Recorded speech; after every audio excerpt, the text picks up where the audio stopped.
He said, "Yeah, the season didn't No, start out." oh, that's right. Yeah. These are the He'll wait way till too early projections. he'll wait till the playoffs start.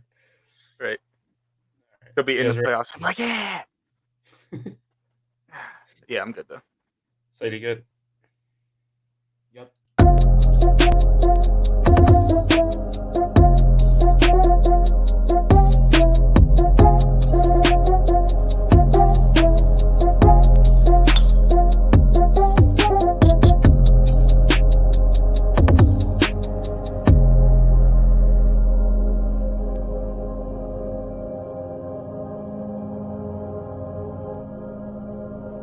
Hello, everyone, and welcome back. It is once again time for the Jackwagon Sports Podcast here on the Jackwagon Network.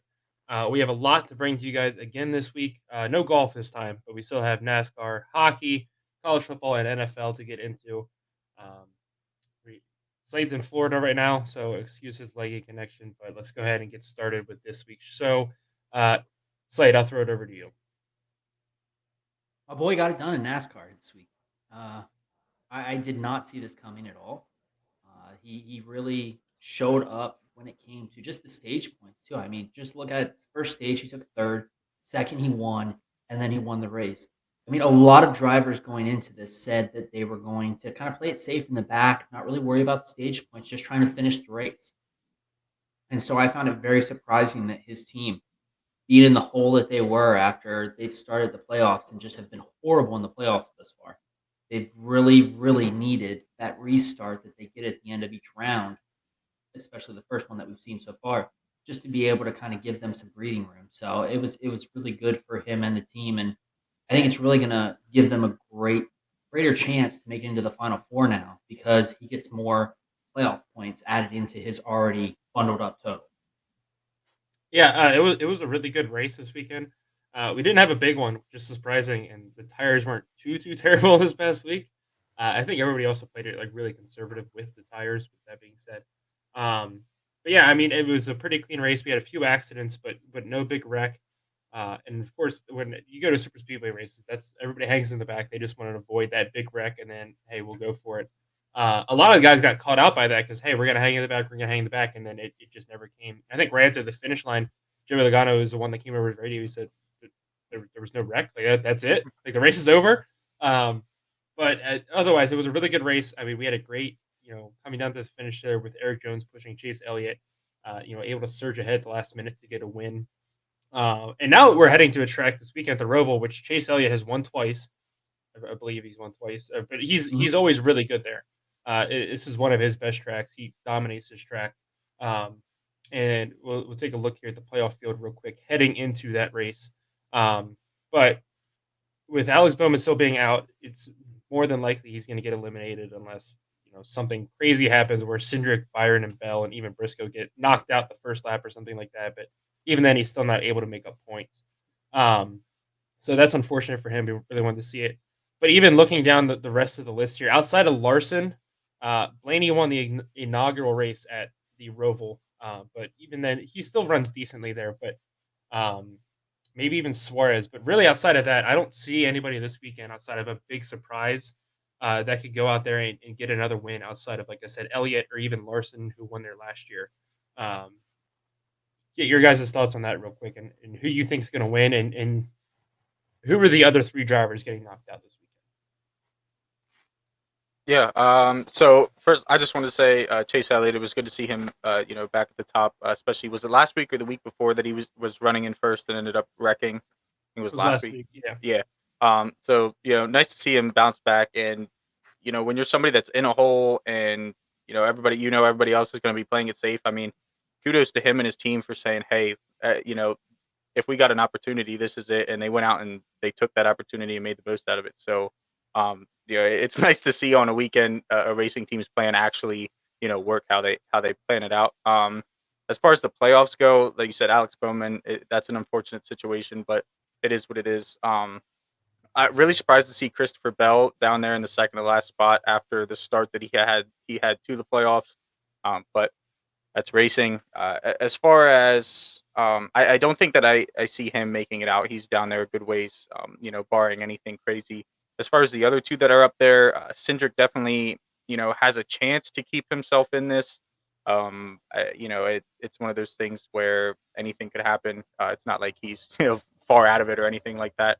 Um, I think there's a pretty good chance that those bottom four main or stay the bottom four.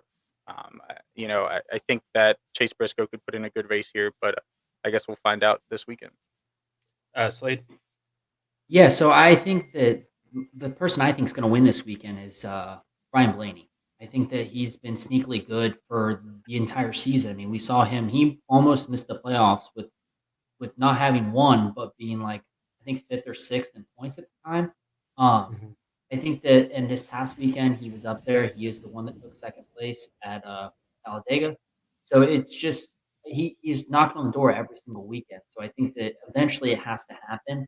The very first race here, he was the one that was crossing for the checkered flag win when Johnson was backwards in the last turn there.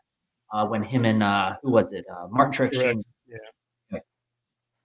Yeah. Someone else I think that of the bottom four, I think Christopher Bell has the best chance of being able to get some stage points this weekend and possibly getting a win. He's really good at the road course races, so it'll be interesting to see if he's able to dig himself out. He's got a big hole that he's in right now, but yeah. Yeah, I think, like you said, Bell has the best chance out of anybody in that bottom four right now to work themselves out. We saw he won the Daytona Road Course last year. That was his first career win. So he's proven before that he is very good on this style of racetrack and road courses in general. One thing I think will be interesting, looking into this weekend and watching in person, um, is Hamlin willing to bury Chastain going into turn one and ruin his season effectively?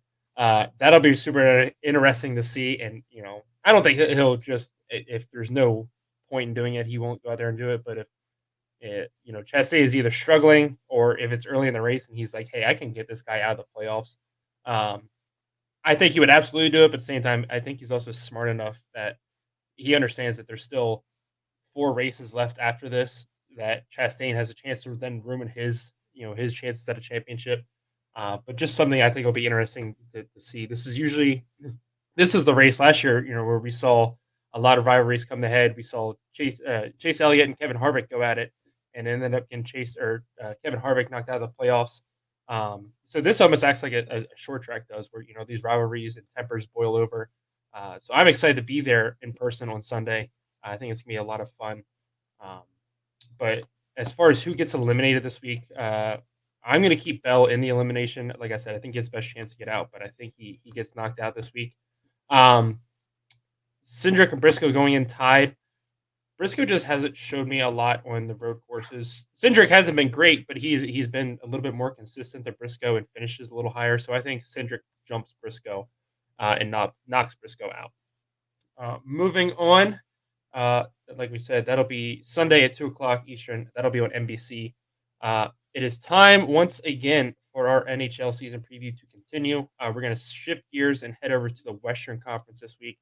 Last week we picked Slade's brand new team, and so we're going to get right into it here. So I'll just get you guys' most improved teams for this season heading in. This is the Western Conference again. Slade, I'll let you go first. Yeah, so I honestly just think that they're going to be able to improve on last season. I don't see them being like this stellar team this season, this Oilers or Avalanche or anything like that. I just saw them as kind of like a middle of the pack team that I think that can improve on last season. Nick, obviously you picked your own team, but I did pick my own team, but it was unbiased.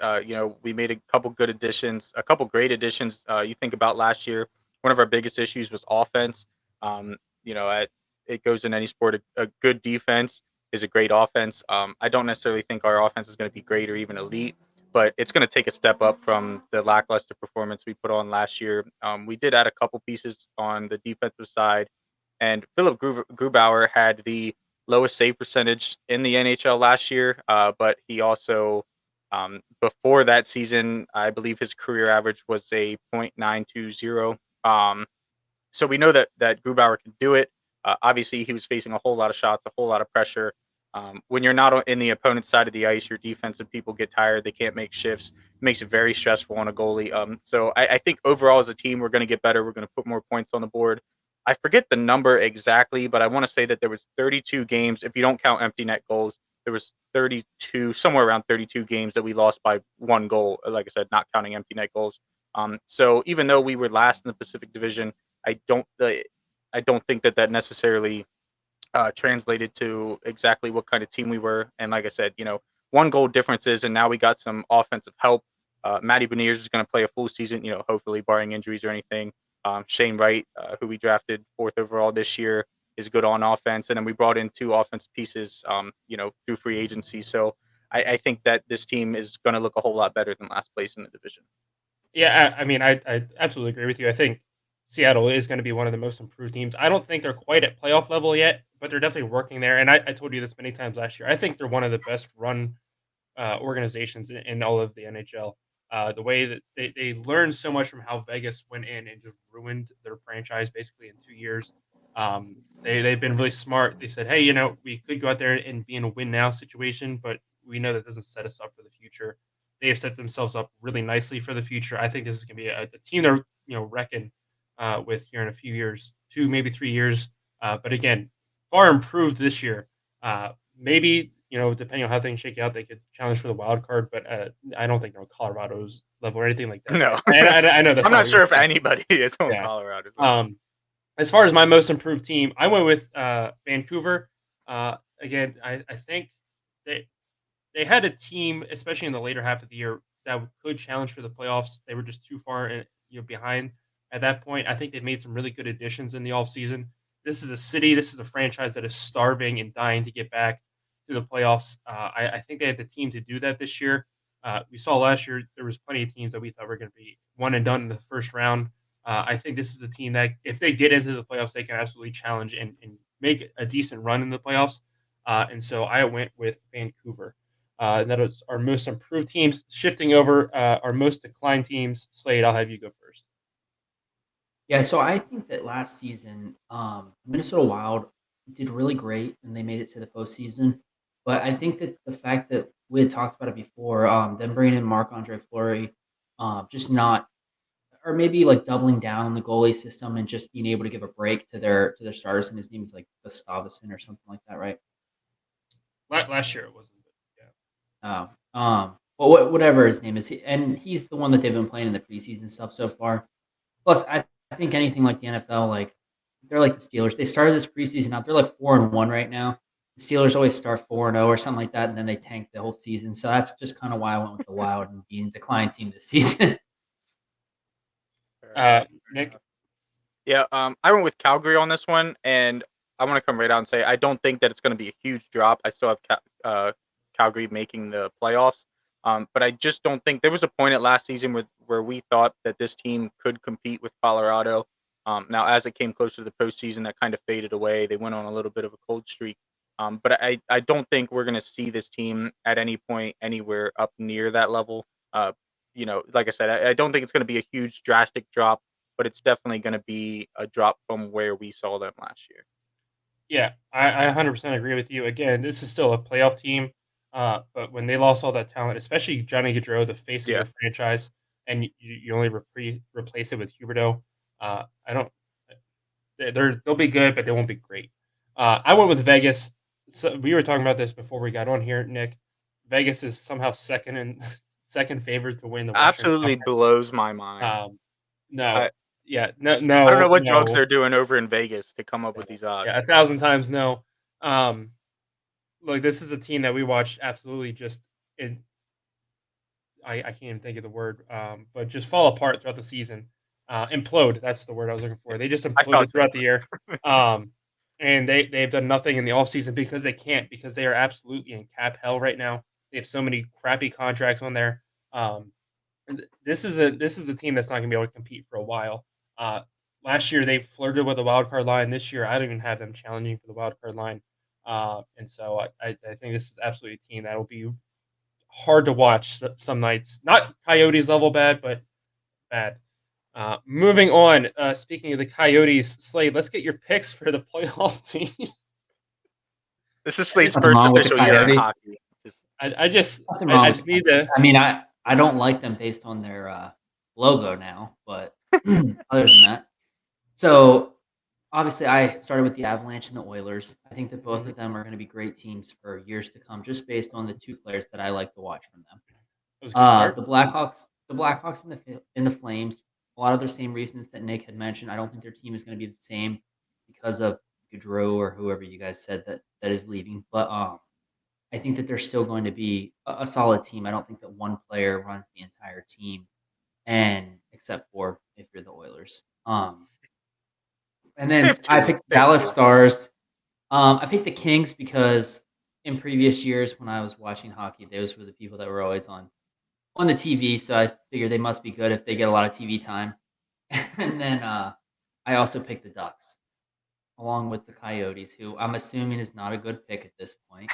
And the Blackhawks. Hey, it's Coyotes and the hockey. Anything can Blackhawks. happen. I'll Yeah, give you that. anything can happen, but those are probably the two teams that are going to be fighting for the cellar. Other than that, your other teams, I think are good picks. And Nick, second off, the reason I didn't pick my own team is because in the thing that I pulled up, the Western Conference, it didn't have the Blues on there. Oof, So so I was fair. starting from the bottom from the beginning. All right. In all fairness, we actually talked about this last night. It is very hard to find anything that tracks off like all the off-season moves of all the teams, and the three of us are nowhere near smart enough to remember all that stuff. So, and being Slade's first year, we'll give him the pass. So yeah, obviously Avalanche and Oilers, they're locks to make the playoffs, barring any drastic injuries or implosions or anything like that. I went with the Wild. I think that they were a good team last year. They made a couple additions. They did lose a couple pieces too, but I think at the very least they're going to be around about where they were last year. I think they could be even a little better. Calgary already talked about it. I think they're going to be worse than they were last year, but not by a huge margin. I think they're still a playoff team. The Blues were, in my opinion, probably one of the least talked about teams that deserve to be talked about more last season.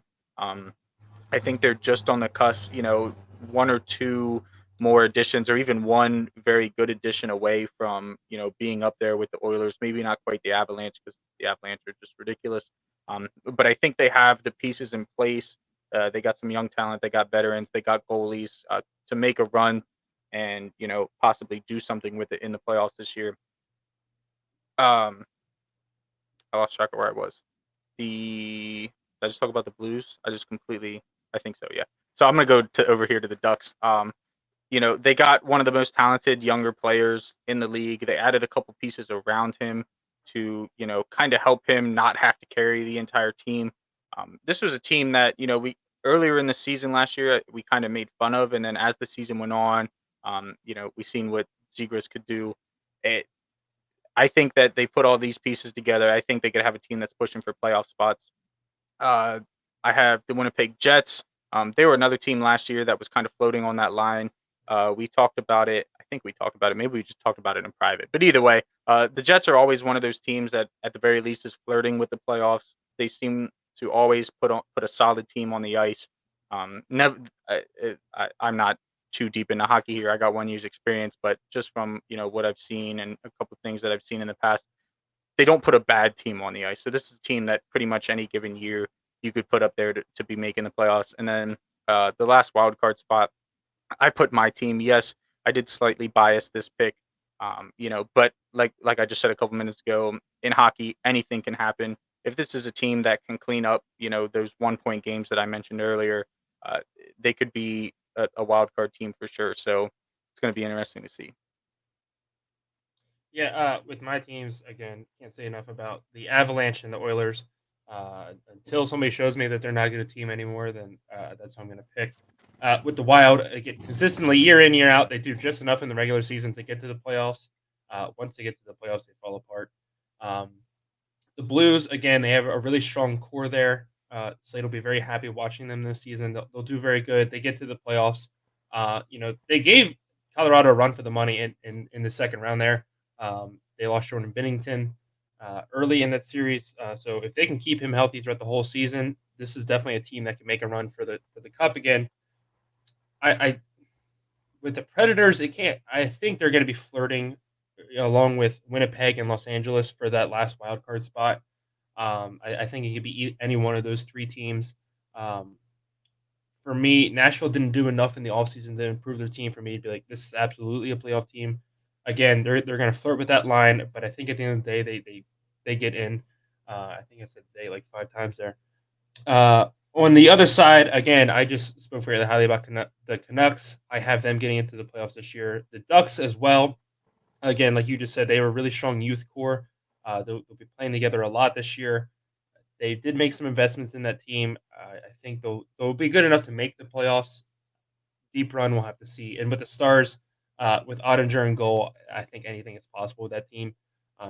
They definitely put up some good offense with Jamie Benn, Alexiak, and Sagan.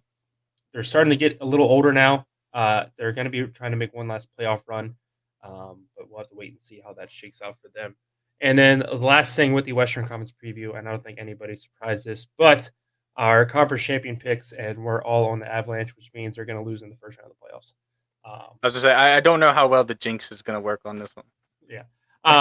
Maybe a huge injury 5-8. to Makar or something like that. But Yeah, I mean, there's again, at least from my point of view, until you show me that this team isn't going to be even better than they were last year, I think they got a severe upgrade in goal. Uh, One of the best offenses in the league, and then you have Kale McCarr on D. It's going to be tough to stop them, especially when come playoff time, as long as they can stay healthy. Moving on, it is now time for our NFL Week 4 review. I don't know why I just said it like that, but here is a look at all the scores from this past week. The Dolphins over the Bengals. Of course, Tua leaves the game very early, very scary to see. Hopefully he gets better soon. But Bengals get a much-needed win, 27-15 over the Dolphins. There's a new breakfast sandwich at McDonald's with scrambled eggs, and it's called Tua's Brains. Moving on, we had probably with the game of the weekend, the Bills at the Ravens. The Ravens were up 20-3 at one point in this game, and somehow lost. So shout out to the Bills. I'll gladly take that L on my record for them to get a win. Nick, do you want to talk about it or just move right past it? it was the same thing as last week. Just move right on past it. Okay. Cowboys 25, Washington 10. Shout out Cooper Rush though. I hope he's the Yeah, starting I have quarterback to this year. say, like when Dak went out, I was like, oh boy, here goes another Dakless Cowboy season. And Cooper Rush has stepped in very well, especially for losing, one of the top receivers there. He's done a very good job. I hope he's the starting quarterback the rest of the year. Moving on, Tennessee at Indianapolis. Again, I told you guys, I told you when there's snow on the ground in Vermont, Derrick Henry's unstoppable. I don't think he had an outstanding game, but he was pretty good. The Colts suck. Probably the surprising game of the week. New England takes Green Bay to overtime with Bailey Zappi at quarterback. I don't think anybody saw that one coming. But they lose in overtime 27-24. There's so many like the best teams in the NFL to me this year are like just not good. Like there's a clear divide between the Chiefs and the Bills, especially in the AFC, the Chiefs and the Bills, and then everybody else. But even on the NFC side, the Buccaneers, the Packers are supposed to, the Rams are supposed to be the best team in the NFC, and they don't look like any. To me, usually when you watch these teams, okay, they're going to go out there and dominate every week. They might lose a couple games. They might have a close game here or there. They have yet to show me at all this season that, hey, we are a Super Bowl contender. We're ready to go out there and play. I honestly think the Bears can probably hang with all of those teams for 4 quarters and somehow lose by a field goal. Obviously, the Packers just blew us out a few weeks ago, but still, I mean, I don't know what your guys' thoughts on that. That's because Aaron Rodgers has his name on the stadium. Yeah, pretty much. But I mean, to me, it's just so weird. Like, there's not a clear-cut favorite out of the NFC yet. Like, the Lions have looked really good, especially on offense. They just can't figure out how to play defense. But I mean, God forbid if they do that, they might go on a run here and make it to the Super Bowl. But I don't know what your guys' thoughts are on that. Yeah. First of all, Tom Brady. I said this, and I will quote the exact text message I sent to my boys' group chat. Tom Brady gave up his wife and the mother of his kids to do his best Brett Favre impersonation. He should have stayed retired when he had the chance. He'd still have a supermodel wife. He'll probably lose the house. God knows what's going to happen. But either way, he gave it up to be, what are they, 1-3 now? Or, yeah, 1-3, I think. And their offense, I'm surprised they put up 31 points. Their offense has not looked good. I know they were missing some receivers the first couple weeks, but still, just to watch Tom Brady throw has not looked great. Um, as far as the Rams go, Matthew Stafford, there's only so much you can do when you're staring down the same receiver all the time. It's no secret that Cup is, I'm gonna say Cooper. That Cup is, the best player on their team. But you got Allen Robinson there, who we all know is a very talented wide receiver. He doesn't have a whole lot to work with for running backs. I think especially he's got to look at Allen Robinson. The defense has pretty much played like you would expect them to. I mean, I don't think they've been top level elite like we've seen from them in the past. But the Rams and the Buccaneers, who knows, what's going to happen here. They might be able to pick it up, but it's hard to tell. But yeah, I'm the same way. I don't see one team that I can look at in the NFC and say, yeah, I think these guys are Super Bowl contenders. Slade? I think the craziest thing that I've seen out of them is the Lions. I saw some stat the other day that said like the Lions average like 30-some points a game, the most, and they've scored the most points so far this season total, but are like 1-3 on the season. Mm-hmm. I just think that that's crazy that they've scored the most points in the NFL and only won one game. And they average. It's not like it was just one game they scored 70 points to add to like their total or something like that. Yeah, No, they it's been like average 30s. 30 points a game. Yeah. Well, that's like in week 2 when they played us going into the half, they had told it, or the announcers had said about they led the NFL in like quarters that they've scored a touchdown, and I think they were at like 13 going into halftime against us week 2. So like this is like I try to tell people this is not a bad Lions team. If they can get this defense figured out, which honestly was what kept them in games, especially early on last year, this could be a scary good team. And I wanted to retract the statement. As much as I hate to say it, I might even gag a little bit here as I try to say it. But if I'm picking a Super Bowl team from the NFC right now, it's got to be Philly. The defense looks great. The offense looks great. As much as I want to hate on them, I can't. However, it's also Philly. I'll throw a dollar in the swear jar. Fuck Philly. And there's probably some sort of collapse waiting to happen somewhere in here. We're just waiting to see it. So. Wrapping up. Oh, go ahead. Sorry. I was going to agree with him in saying that I think Philly seems to be the strongest team on that side, along with on the other side. Originally, I thought it was the Bills and the Dolphins, but now that it was mixed up, I think that the Bills are definitely the best choice there. I did see, just since you mentioned to it, the one of the like leading researchers or whatever into CTE and stuff. I think he might have been the one that they made that movie about a couple years ago. Straight up came out and said like Tua, like if I was you, I'd hang up my helmet and be done. So we'll see how that plays out here. Wrapping up the week 4 games here, the Sunday night game, the Chiefs just rolled all over the Patriots. Tom Brady was too busy crying over the divorce papers. And last but not least, Monday night, we had the Rams lose to the 49ers 24-9. Again, the 49ers are the hottest and coldest team in the NFL from week to week. But shout out to the guy. Has changed. Yeah, shout out to the guy that had a 15-leg parlay and then went to Vegas on FanDuel's expense to watch his bet lose in person. And then he couldn't cash out because he put the bet in Arizona and now he was in Nevada and they wouldn't let him cash it out. So that sucks. But moving on, let's get into some week 5 picks here.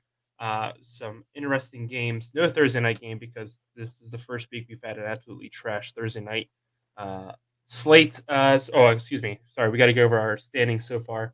I'm at 15-14. Slade is at 13-15, and Nick is at 12-17. So now we'll get into the week 5 picks. Starting on Sunday, we have the Chargers visiting the Browns. This will be 1 p.m. on CBS. Chargers open as a 3-point favorite. The over-under is set at 48. Nick, who do you got? Yeah, I got the Chargers in this one. I think this could be a very close game. That 3-point spread, in my opinion, is probably pretty accurate. The Browns obviously are going to do what they can do on the run. So that Chargers defensive line is going to have to step up big. But I think that the Browns defense just isn't up to the level that we've been used to seeing the Browns defense be the couple years, which I think is really going to be the difference in this game. I think the Chargers are going to be able to score and score relatively willingly. It's not necessarily going to be easy, but I think it's going to be enough to give them 7 to 10 points. Slade. Yeah, I agree. I'm going with the Chargers here. I think that Herbert's going to be back, and I think he's going to be more himself now. He's going to be able to really sling the ball. I think that he was still dealing with some rib problems here the past couple weeks, so I think that this is going to be his first true 100% game. Yeah, he definitely started to look a little bit better last week. He looked absolutely terrible against Jacksonville, but he looked a little bit more himself this week. I think he continues to get there. Um, as far as the Browns go, I just don't see enough out of their offense. It runs through Nick Chubb, and he can. Their offense coordinator refuses to give him the ball in certain situations for some reason, and so I'm going to take the Chargers on the road.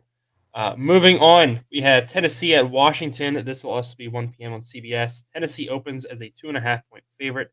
The over/under is 42.5. I mean, Nick, we know who you're taking. So Slade, who do you got? Yeah, I went with Tennessee. I think that Derrick Henry, in my opinion, he didn't really show out last weekend like we kind of expected with the Vermont snow theory thing that you talked about.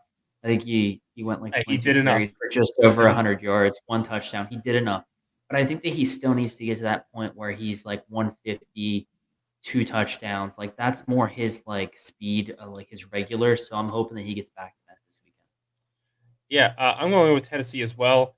Again, not just Derrick Henry, but Washington's offense just hasn't shown me a lot, and their defense hasn't been outstanding. Especially not. I don't think it's where any of us thought it would be this year. I think we all thought their defense would be what carried this team, and they have let them down in a lot of situations. So I'm going to go with Tennessee on the road. I Uh, did just want to take a second to say that this isn't going to affect the game at all. Obviously, he's not going to be taking 100% of the snaps or nothing. But Brian Robinson, shot in the knee, I believe it was the last week of the preseason, is back on the practice field in full pads as of yesterday, I think it was, which is just absolutely ridiculous to me. If you shot me in the knee, I'd probably be out the rest of my life. I'd probably never walk without a cane again. And this man's out here doing NFL practice. Just shout out to him. Next game up, we have the Dolphins at the Jets. Again, 1 o'clock on CBS. Miami opens as a 3-point favorite. The over/under is 44.5. Zach Wilson returned last week. The MILF Slayer picks up a big win in his first game back. Nick, who are you taking?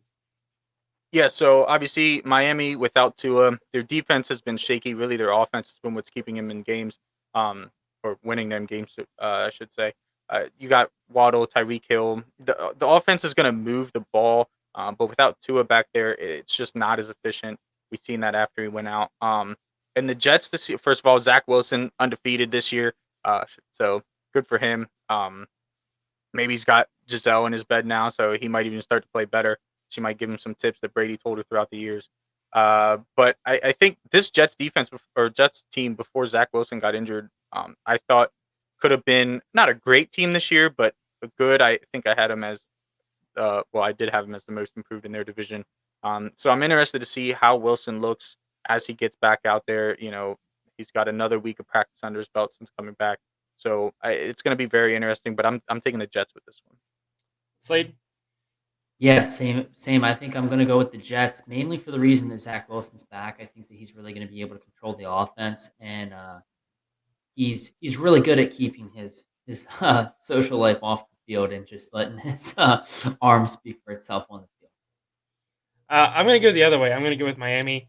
I think it was a little bit of shock last week when Tua went out. They thought they were going to have him all game. The team just couldn't recover.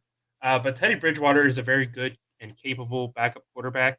Um, the Jets' offense is fine. It's their defense that worries me. This is a defense that can give up a lot of points in a hurry. And so for that reason, I'm going to take the Dolphins on the road. Moving on, probably I think what all three of us think is going to be the game of the week. We have the Eagles visiting the Cardinals. This will be 4:25 on Fox. Philly opens as a 5-point favorite. The over/under is 49. Nick, who are you taking? Yeah, so I'm gonna be 100% honest here. I took Philly on this one. Like I said, at this point, if I had to pick a Super Bowl contender out of the NFC, it's got to be Philly with the way they've looked. But I've also every time that Arizona's been in a game that I thought they were going to get blown out in so far this year, they've either won or kept it close. So I'm not 100% confident picking Philly. Like I said, I think there's a collapse, whether it be catastrophic or maybe just a minor collapse that kind of puts a speed bump in the season or whatever. I think one's coming eventually, and this could be the weekend that it happens. Arizona has been that team to just kind of played at their opponent's level all season so far. So I think this could be a game that they do. And being in Arizona, I think that if they can keep it close towards the end, they might be able to squeeze it out. Slade. Yeah, I went with Philly here also. I just think that they've been really on top of their play calling here of recent. They also, I mean, I feel like they've been pretty good ever since we had that meme of Jalen Hurts throwing the ball out of bounds and Tom Brady catching it, and he was like all excited about it. That was last season, but ever since then, I feel like their team has been really jiving all together, and so I think that they're really able to try and capitalize on a division that we don't really see anyone else kind of really coming out as a star team. Yeah, I'm going to go with the Eagles as well. One, maybe this will jinx them, but two, again, until a defense is shows it's capable enough to slow down Jalen Hurts and that offense with Devontae Sims on the outside, and Miles Sanders Miles Sanders is still the running back, right? Yeah. Okay, I don't know why for some reason I thought he wasn't, but yeah, until somebody shows that they can slow down this offense, I'm going to go with the Eagles. The other 425 game we have somehow an undefeated Cooper Rush at Los Angeles. This will be on Fox. Los Angeles opens as a 4.5-point favorite, which I think is super disrespectful after the way they played the last few weeks. The over/under is at 43.5. Nick, who are you taking?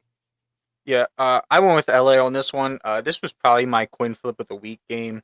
I want to hate on Dallas so bad, but Cooper Rush has been doing just enough to win games. Obviously, last week he did more than just enough. We're not going to talk about that. LA's got to get it together at some point this season. This game is in LA. It's against though he's looked good, it's against a more inexperienced quarterback. And we've seen that McVay knows, when he's got an inexperienced quarterback, how to, him and his defense coordinator get that defense to work against that inexperienced quarterback. So if this is a week or if there's a time to get it together, I think this week is the week you do it. Um, Dallas, like I said, their defense I thought was going to take a big step back, but it looks just as good, if not maybe a little better than it did last season. The turnovers aren't quite there like they were last year, but Parsons is still an absolute animal. Diggs, while he gets burnt all the time, is still making plays. Uh, I think this is going to be an entertaining game, maybe scoring. Both teams might end up under 20 points in this game, but I'm going to take LA. Yeah, I went with the opposite. I mean, I did think that it was going to be a coin flip type game. When I looked at this, like George, I kind of thought that the 4.5 points was a little disrespectful at first, just because of the way the Rams have played here the last couple of weeks. But then I also kind of thought with what Nick was saying, and that I mean, the Rams have to bounce back here at some point. I don't know if it's going to be this week or not, but Yeah. just for the reasoning as to being a coin flip, when I was originally looking at it, I asked Eric's son what he thought, and he said the Cowboys. So that's who we went with. Fair enough. Yeah. Again, I agree. I think this is a coin flip game. But I think it comes down to Dallas's defense. We thought would not that they were going to be bad, but I don't think anybody expected them to be playing as well as they have this year. Their front seven has been remarkable. Yeah, they still have some questions in their secondary, but overall, this defense has looked really good this year, and I think that's what slows down the Rams enough. Cooper Rush has been doing just enough to get this team by some weeks. Last week he looked really good, but the defense also gave him a big break. I think they kind of slow down that Rams attack and they give him a chance. But again, I think this is a 3-point field goal game, like a last second field goal game. But we're gonna have to wait and see.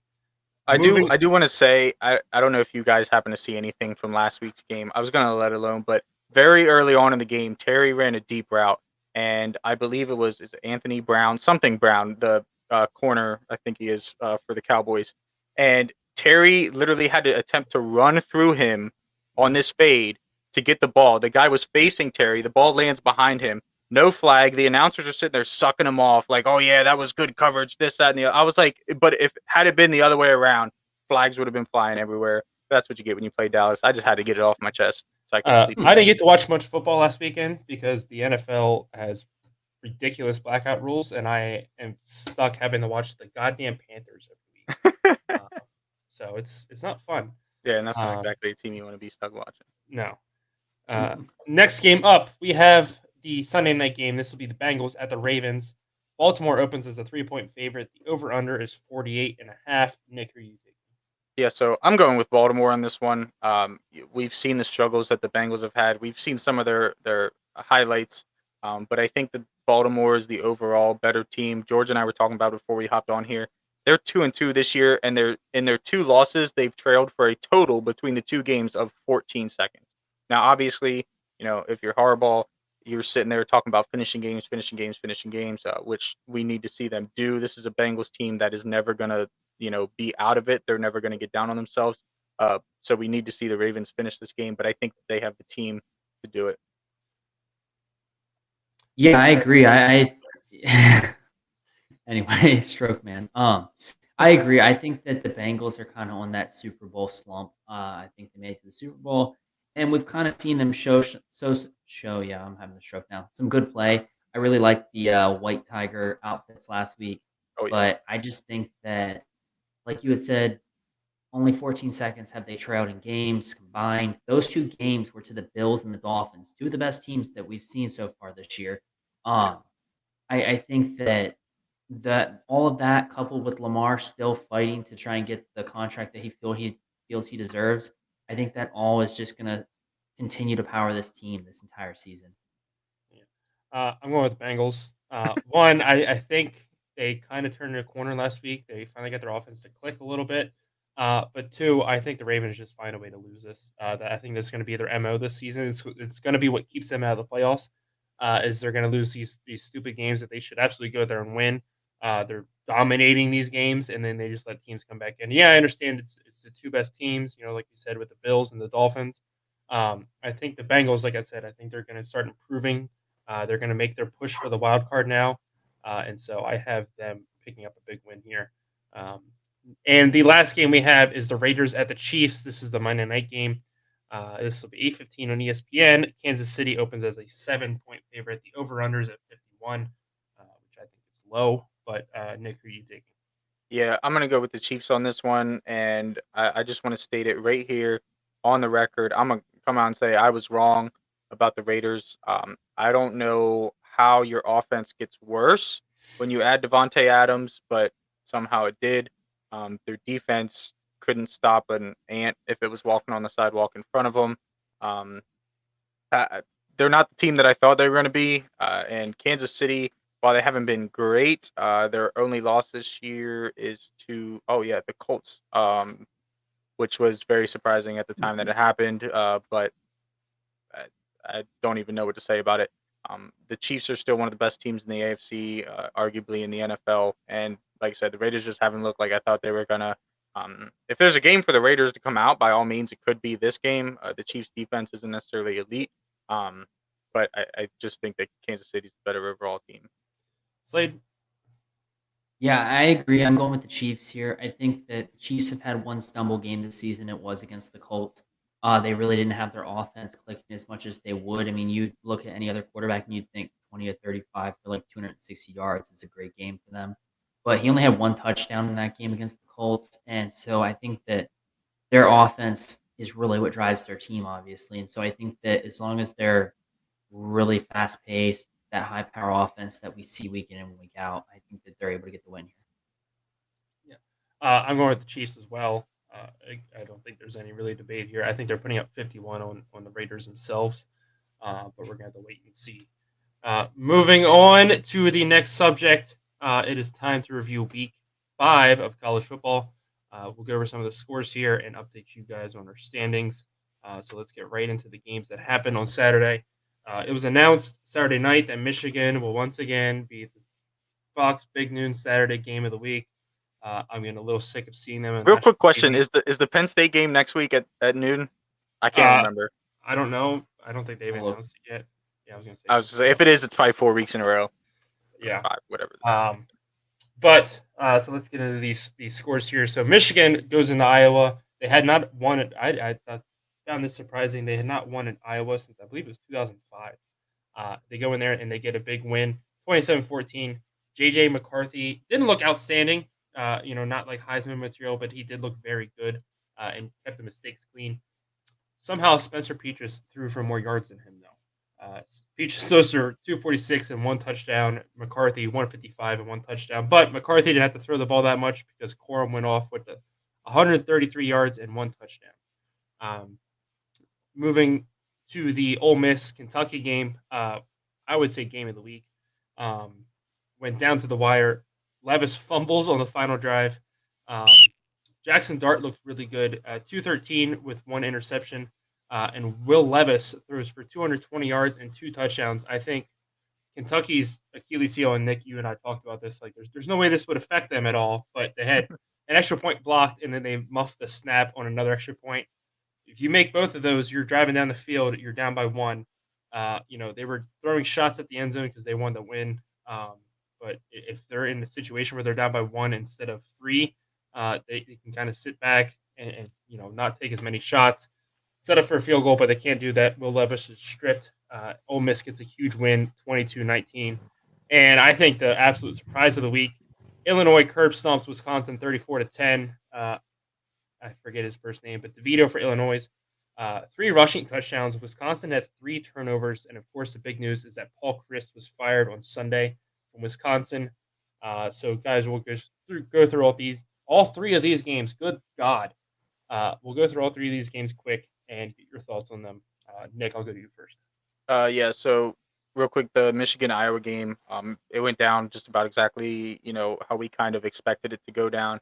Um, Iowa put up a better fight offensively than I thought they were gonna, but Michigan just proved to be too much. UK and Ole Miss game, that was great. Both quarterbacks, Levis and Dart, had highs and lows. I think Dart, um, I'm not sure. I don't remember exactly. I think he's still young. I want to say like a redshirt sophomore or something. So if he ends up coming back next year, I think that he could have a very good season next year. So that'll be something to keep an eye on. Levis obviously is at this point rated one of the best quarterbacks. I think that he's currently projected to be the first quarterback off the board in the draft. So it was a little weird to see him stumble. Not just the fumble on the final drive, that can happen at any point, but there were some points in that game where he missed some plays that he would normally make, which I'm sure everybody was watching. But a good game nonetheless. And last but not least, the Wisconsin, they fired Chryst. I had actually read somewhere that due to the fact that they weren't really reaching where they thought they were going to be this season, their defensive coordinator, who is now their interim head coach, I read that they actually wanted him as their head coach, but they were worried that if the whole season had played out, that they would end up losing him somewhere.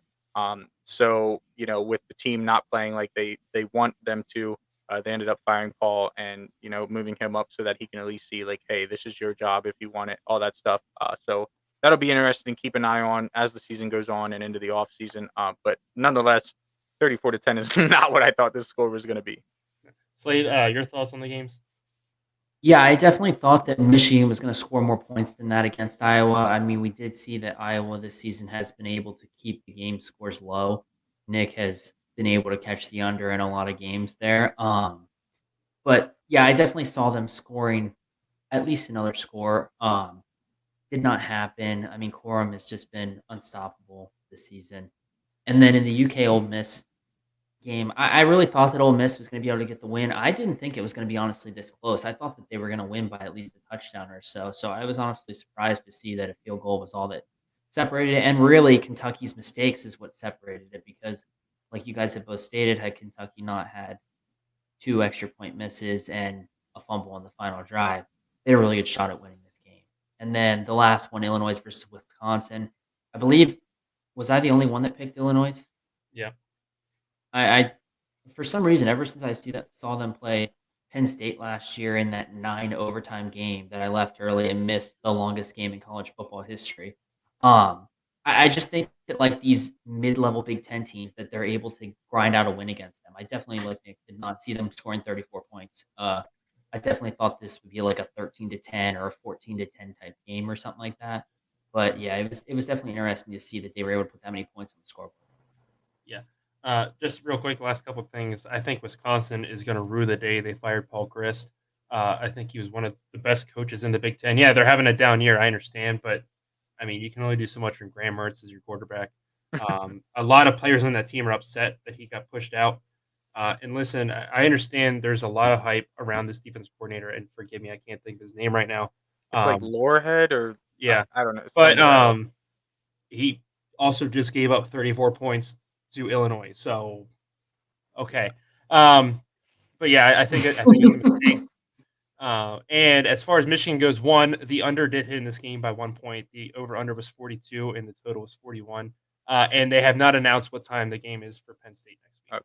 Right. But I didn't think they did, but yeah, I didn't feel I like mean, they did. we all know it's going to be Yeah, big it'll noon be big kickoff. noon kickoff, boy. Next set of games, we had Navy Air Force. Navy loses, unfortunately. Air Force gets the 13-10 win. The surprising fact out of this game, there was 285 total passing yards from both teams. Air Force had a 56-yard touchdown pass. And of course, the total rushing yards were 314. I can't believe it was that close. And Air Force had the game-winning field goal with 4:14 left. Alabama just steamrolls Arkansas without Bryce Young. He left the game in the second quarter with a shoulder injury. Jay Gibbs came in for Alabama. He looked pretty good. 206 yards and 2 touchdowns. That is a running back, by the way. And Arkansas trailed 28-23 entering the fourth quarter. They came out in the second half just firing on all cylinders. They closed the game up. A lot of people thought, hey, Bryce Young's out. Here's Arkansas's chance. And Alabama just steamrolled them in the fourth quarter. And the Wake Forest Florida State game, I had high hopes for Florida State, and I should have known better than the pick against Wake Forest, who I've put so much hype into this year. But Sam Hartman, 234 yards and 2 touchdowns, and Travis for Florida State, 281 yards and 3 touchdowns. Wake Forest gets a big win there, 31-21. Slade, we'll go to you first this time. Just your thoughts on these games. Yeah, so I was seriously surprised. I thought that Air Force would at least put up 3 rushing touchdowns in this game. And just to see 314 as the total rushing yards in the game was just crazy. I did not see this much defense being played in this game. Um, the Alabama-Arkansas game, it was like you show here, 20-23 entering the fourth quarter. I don't know what it is, but it's almost like teams are only able to play them for 3 quarters. I mean, it's I they're able, I mean, with a backup quarterback, which it's Alabama, so their backup quarterback could probably start at, like, a Penn State or an Illinois or something like that, but it's just crazy to see that they're able to distance themselves that much in that amount of time. And then the Wake Forest, Florida State game, I think that I definitely was hoping that Sam Hartman was gonna be able to ball out like he did, and he did just that, but I thought that this game was gonna be a little closer than what it was. Nick? Yeah. So Navy Air Force game, big shocker passing yards, like we all talked about. I wouldn't have been surprised if the passing yards was under 100 total for the game. But nice to see a little change of pace. Defense is expecting you to run. You start throwing some balls. Hey, whatever. As far as the Alabama Arkansas game, um, I think that 28-23 and Bryce Young, last year's Heisman Trophy winner, comes out. Um, I can't sit here and say that it probably all came down to effort, but when you're down 5, the um, you know, what are they, number 2 team in the country? I think They Georgia's were still number last 1. week, yeah. Okay, yeah. Number 2 team in the country. Their starting Heisman Trophy winning quarterback just goes out, and you're going into halftime or going into the fourth quarter, not halftime. Sorry. You got 15 minutes left, and you should be balling out. You should be, busting your ass for every play. And we're talking. This is a lot of math for me to do. 21 points that you allow in the fourth quarter when you had the chance to win, to upset Alabama. Not a great effort. Definitely not what you want to see. Not the team that I thought Arkansas was going into this year. And last but not least, Wake Forest. Yeah, you were definitely wrong for doubting them. Travis put up an effort, 281 for 3 touchdowns. He tried. I also thought this game was going to be a little closer. I thought it might come down to a field goal at the end of the game. But Wake Forest came out, did what they were supposed to do, and that's all you can ask for, from your team. So Yeah, and then just the last thing I want to talk about with the Alabama-Arkansas game.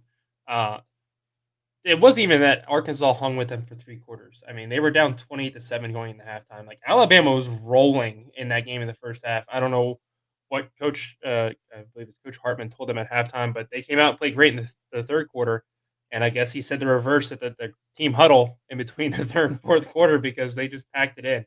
Um, but yeah, you can't put yourself in a situation. I mean, I understand, hey, if they lost by 10 points or even 14, whatever it may be, but the fact that you've packed it in that bad that you only scored 3 points in the entire quarter, and Alabama was able to put up 21 more, that's just it's not going to get it done, especially in the SEC.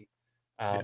Next set of games we had Cal at Washington State again. I think a game a lot of us thought was going to be a little bit closer. Cal hadn't been outstanding or anything so far this year, but they had looked really good in a few games. Um, Only put up 9 points, held to 31 yards rushing as Washington State rebounds from that tough Oregon loss. Um, Ward for Washington State looked really, really good. 343 for 3 touchdowns. He did have 2 interceptions. So, moving on to the West Virginia Texas game.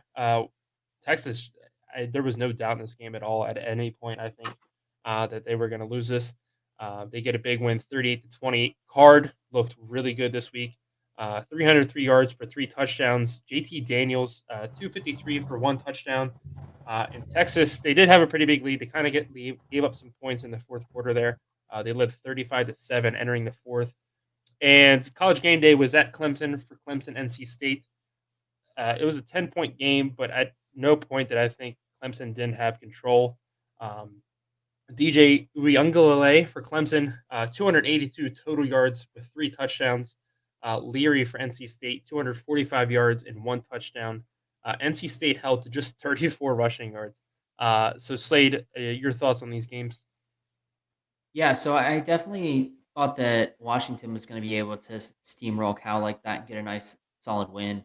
I definitely I didn't watch the fourth quarter of the Texas West Virginia game, but I'm just assuming that maybe they were resting some of their better players at that point, and that's how they were able to put up a 13 points there in the fourth quarter on them. But I definitely thought that the NC State Clemson game was going to be closer going into the game. But like you said afterwards, Clemson pretty much had a stronghold on this game from the start. So that was really interesting to see. I definitely thought that they were going to struggle in this game. Yeah, I'm on the same page as Slade with the Washington State Cal game. I thought it was going to be a tad closer, but I thought that Washington State was the clear better team in this one. Texas looked really good. If Card keeps putting up games like this, Quinn Ewers too. You're talking 303 for 3 touchdowns. Yeah, it's against West Virginia, but that's not a slouch West Virginia team. Um, Daniels looked good, 253, 1 touchdown. I agree with Slade. I didn't happen to watch the end of that game either, but probably some garbage time. But even garbage time, like, that shows you how your depth is compared to other players' starters. So that's definitely, something to be, I don't want to necessarily say concerned about, but, at least be weary of. And yeah, I thought we had talked about in the show, I thought NC State had a chance of upsetting Clemson. I think there was a better chance of that last week, but I think NC State had a chance this week. But yeah, Clemson really came out and kind of looked like the Clemson that their ranking, says that they are, and we haven't really seen that this year. So that'll definitely be something intriguing to keep an eye on as the season goes on. Can Clemson continue to play at this level? Because this is not a bad NC State team. This is a good NC State team, and Clemson came out and did what they had to do, which, like I said, we haven't seen all season. So this could be a dangerous team. For two teams sitting at 3 and 4 right now are Ohio State and Michigan. Obviously, those two teams play each other at some point, so Clemson is in perfect position if they can keep playing like this to secure that fourth playoff spot. Yeah, I mean, I've said it multiple times this season. Clemson was not a number 5 team in the country. This is the first week that they came out and really showed that they are getting back to themselves. Um, I would probably put them at 5 now. I don't think I'd have a choice. But as far as NC State, I mean, I think I said it Saturday morning.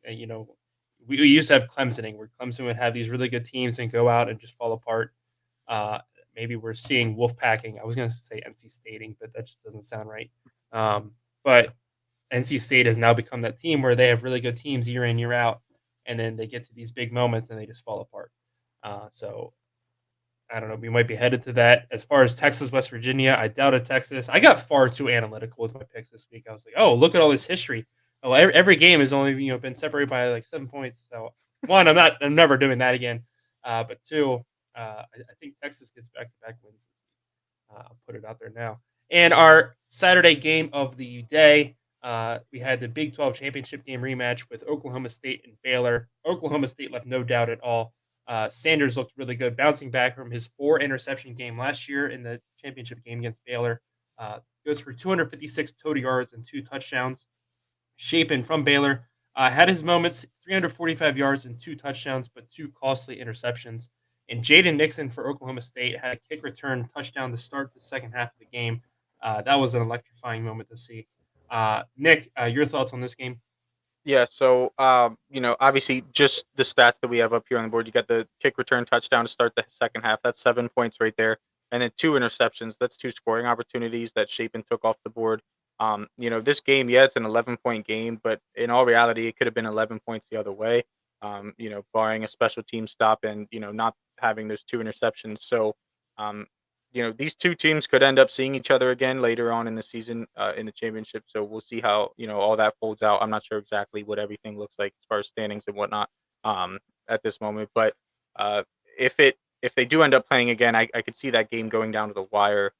These teams were pretty evenly matched. Like I said, that's 7 points and then two two drives where points are taken off the board. So a good game to watch though. I watched a decent amount of it, and then what I wasn't watching, I was keeping track of on the ESPN app. So um, entertaining Saturday. It was a great pick for game of the week. Slade? Yeah, I agree. I think it was a great game. I think that going into this game, I think I picked Oklahoma State and the over, which was at like 50 something, mid 50s, maybe 55, 56. Um, so both of those were able to hit. I feel like it was pretty close to what I thought it was going to be. I think one of those interceptions would have resulted in a touchdown, making it a little closer. I think that it should have been closer than 11 points. But yeah, aside from that, I think this game is kind of sort of what we expected. Yeah. I mean, what I took away from this game is Oklahoma State has established themselves as a clear favorite in the Big 12. Obviously they lost their championship game last year. There was a few question marks around that team, but I mean, overall, everybody knew what they were bringing to the table. There were so much higher expectations for Baylor. I think everybody thought this was going to be the Big 12 championship game yet again. For me, I don't see a clear number two in the Big 12 yet. Texas from week to week looks like a completely different team. We saw them struggle against Texas Tech, and then they go out there and they take care of business against West Virginia. Baylor has looked really good at times, and then you look at this game and the BYU game, but they go out there and their offense just disappears for drives, and they can't seem to get it back. Kansas is undefeated, yeah, but how much of it is a fluke? How much of it is for real? TCU, same thing. They've looked impressively good to start the season. They have a tough stretch coming up that's kind of going to prove it. For me, my biggest question mark is just who is the number 2 team in the Big 12 right now, or even tied for first if you want to go that far with Oklahoma State. Oklahoma State has done a great job establishing themselves as a clear favorite, and the fight for second is going to be very interesting. And so we're just going to wait and see how it shakes out. Updating our standings, we had our first 10-0 picker. Shout out to Slade, going 10-0 on the week. Still not good enough for first place though, as he sits Made up hella ground though. Yeah. Hella ground. He now sits at 39-18. Nick leads away at 40-17, and I am just trailing behind at 34-23. Still within striking distance, but we're hanging back there. The cash out picks. Nick is at 13-7. Slade's at 9-12. He finally jumps over me after being tied with me for weeks. And I did not have a good week. I go 7-13. And of course, we give you our updated Jackwagon Sports top 25 rankings. Alabama and Ohio State stay the same. Michigan jumps Tennessee because Tennessee was on a bye week. Syracuse goes all the way from not ranked to 5th, but that's because they beat up on Wagner 59-0. So take that with a grain of salt. Ole Miss stays at 6th. Georgia drops down from 5th to 7th. They also lost the number 1 spot in the AP poll. James Madison jumps from 13th to 8th. USC. Before we get too far, I just want to take a second. That was absolutely I seen a meme about it. I wasn't even it wasn't even a conscious thought to think about the Georgia game. And next thing you know, I seen a meme where it was like 22-0, and I was like, "What the hell is going on with Georgia right now?" Yeah, I mean, it's one thing to struggle against, and we see it every year. Alabama at some point or another is going to struggle to put away a bad team, outside of Texas. But Yeah, I don't. It seems like Mizzou, yeah, Mizzou, bro. Like, that was another thing. I texted you guys, and it was like, Georgia's down 13-0 to start the second quarter. What is going on? yeah, I didn't even see the text. I literally I opened Facebook for like 3 seconds, and there was a meme there, and I was like, "What?" And I went and checked ESPN. I was like, "Oh my god, they're not kidding." Yeah. USC stays at 9th. TCU jumps from unranked to 10th. Illinois jumps from 23rd to 11th. LSU falls from 8th to 12th with a close win over Auburn. Minnesota falls with a loss on the road, they were at home against Purdue. Utah jumps from 18th up to 14th. Penn State falls from 12th to 15th. Mississippi State jumps from 24th to 16th with a big win over Texas A&M. Kansas falls from 10th to 17th. Clemson drops one spot to 18th from 17th. Oklahoma State jumps to 19th from 22nd. Tulane, with a big Friday night win in overtime, drops from 15th to 20th. UNLV, unranked to 21st. UCLA, unranked to 22nd. Baylor, with another loss from 11th to 23rd. Washington, who also lost on Friday night, falls from 14th to 24th. And Texas sneaks into the rankings here. Just real quick, two things. One about the Tulane-Houston game. I texted you guys about it. Those Houston jerseys were absolutely clean. I think you might have fallen asleep at that point, but I told Slade, I was like, they looked like the Friday Night Light jerseys, just with like red outlining. Yeah. They looked clean. And the UCLA Washington game, I've said it the past few weeks. Too much faith is being put in Penix Jr. Too much faith is being put in this Washington team. They go on the road, and UCLA just shows out at home. I can't think of the QB's name, but that juke move on the goal line where two dudes took each other out and he just walked into the end zone was something else. And then, of course, falling from the rankings, Oklahoma dropped out from 16th. Western Kentucky, who was only in there because they steamrolled somebody 73-0, lost last week, and they are now out. Florida State drops out. North Carolina State drops out, and Kentucky drops out. And so that will wrap up our College Football Week 5 review. I just wanted to say real quick, at this point, if I'm the Big Ten, I just say screw the West. Like, if Ohio State is undefeated, don't even make them play nobody, because nobody in the West right now wants to win that division. It's like that every year, though. That's fair. I mean, we should just do away with the West. You gotta go back to the Legends and Leaders conference or division. They're gonna put USC and UCLA over there and try and get some sort of game. They should, honestly, because I mean, other than the year. No, that was last year. The 1 year Iowa was pretty damn good, but other than that, it's usually like, oh, somebody who cares. One of us will end up there. Came up against Ohio State. Yeah. Oh yeah. I mean, unless Wisconsin is really good, there's nobody good in the Big Ten. Yeah. Even that year Iowa was really good. I mean, we saw Michigan State go to the playoffs and just get steamrolled. But yeah, and I was looking at this the other day. There needs to be more bowl games between the Pac-12 and the Big Ten. Like, I think the only one we have right now is a Rose Bowl. There was another one. It was like it used to be the Red Box Bowl, but it's the one in San Francisco. But because I feel like Penn State and Oregon are on such like the same level right now. I would kill for both of them to make a bowl game. He wants that game to happen so that somebody has bragging rights for life, because it'll only exactly. Oh my God! Could you imagine this podcast? I mean, I pray Oregon joins the Big Ten so we can like every other year. That game and Bo Nix and Sean Clifford combined for 7 interceptions. Oh my God! Please they'll throw for like 650, 7 interceptions, 3 fumbles. But all three of us are going to be standing there screaming at the TV to put the backups in. But no. Oh yeah. The TV. We'd have to be there for that game. Yeah. If they play in the Rose Bowl, that is. Well, listen, if it's Bo Nix and Sean Clifford, I'm not going to that game. I'll wait for the next year. But that will wrap up the Jackwagon. Oh my God, we can't talk today. This show that we're doing currently. Yeah. That will wrap up the Jackwagon Sports Podcast on the Jackwagon Network. We thank you guys for checking us out this week. As always, this is our weekly podcast. Please like and subscribe. Turn your notifications on. And don't forget to join us Saturday morning, 8 a.m., live on our YouTube as we do our Out of the Tunnel weekly podcast. This week, our game of the week, we have Texas, Oklahoma, the Red River rivalry.